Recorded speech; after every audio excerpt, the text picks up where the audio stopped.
Hello பீஃபர்ஸ், நான் க்ளோடி லக்ஷ்மி. நீங்கள் பார்த்துருக்கிறது 0 லக்ஷ்மி. நேற்று ஒரு 11 இருக்கும், ஆனால் நான் பார்த்த டைம் வந்து ஒரு 12க்கு மேலே தான் பார்த்தேன். ஸ்ரீனியோட அப்டேட் உண்மையுமே சொன்னோன்னா எவ்வளோ ஒரு கொட்டு மலையில் ஒரு 11 மணிக்கு மேலே ஒரு அப்டேட் கொடுத்துருக்காருன்னு பார்க்குறேன்.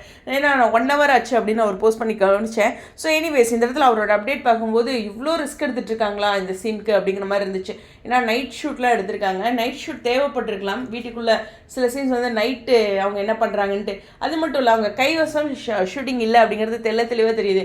ஏன்னா இன்றைக்கி கங்கா காவேரி இந்த சீன் வந்து ஒரு நாள் முன்னாடி கங்காவோட ஸ்டோரியில் பார்த்தோம், 1-2 days முன்னாடி இல்லையா. ஸோ அப்போ அவங்க கைவசம் இல்லை. அப்போ வேகமாக எடுத்தாகணும். மழையாக இருக்கட்டும், பனியாக இருக்கட்டும், வெயிலாக இருக்கட்டும், எதுவாக இருந்தாலும் செலிப்ரிட்டிஸ் வந்து அந்த ஷூட்டிங்கை பண்ணணும். கொரோனா டைமில் எவ்வளவோ இக்கட்டான சூழ்நிலையெல்லாம் பண்ணியிருந்தாங்க இல்லையா. அந்த மாதிரியான ஒரு விஷயம். ஏற்கனவே ஒரு 2 நாள் ஷூட்டிங் டிலே, இந்த மழை ரொம்ப அதிகமாக இருந்ததுனால. ஸோ இப்போ எல்லோரும் ஓவராலாக வந்து இதை செஞ்சிட்ருக்காங்க அப்படிங்கிறது தான். பட் ரிஸ்க் இல்லையா, 11 மணி வரைக்கும் எடுத்துகிட்ருக்காங்க அப்படின்ட்டு. மறுநாள் காலையிலும் அந்த ஃப்ரெஷ்ஷாக இருக்கணும். இப்போ நாளைக்கு ஒன்றும் லீவ் கிடையாது, அடுத்த நாளும் அதே மாதிரியே தான் போயிட்டுருக்கு. சம்டைம்ஸ் வந்து ரொம்ப ரிஸ்க் எடுக்கிறாங்கல்ல. ஸோ அது வந்து நமக்கு புரிய வருது.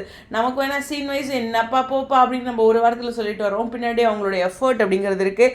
ஸ்ரீனி வந்து இது ஒரு 11 மணிக்கு கொடுத்துருக்காரு அப்படிங்கும்போது ஸ்ரீனி கூட நம்ம விஜயும் இருந்திருப்பாங்க. ஸோ ஓகே, அப்போவே எக்ஸ்க்ளூசிவாக கொடுத்துருக்க மாட்டார். ஒரு சாங்லாம் போடுறாரு அப்படின்னா ஒரு 10 நிமிஷம் எடுத்துருக்கலாம், காரில் வரும்போது போட்டிருப்பாங்க. இருந்தாலும் இந்த அளவுக்கு அவங்க வந்து ஒரு ஹார்ட் ஒர்க் பண்ணிகிட்ருக்காங்க. அதே மாதிரி டோட்டல் டெக்னிக்கல் டீமே வந்து இவ்வளோ ரிஸ்க்காக அந்த மழை காலங்களில் அப்படிங்கிற ஒரு விஷயமும் பண்ணிகிட்டு இருக்காங்க. நிச்சயமாக பாராட்டக்கூடிய ஒரு விஷயம்.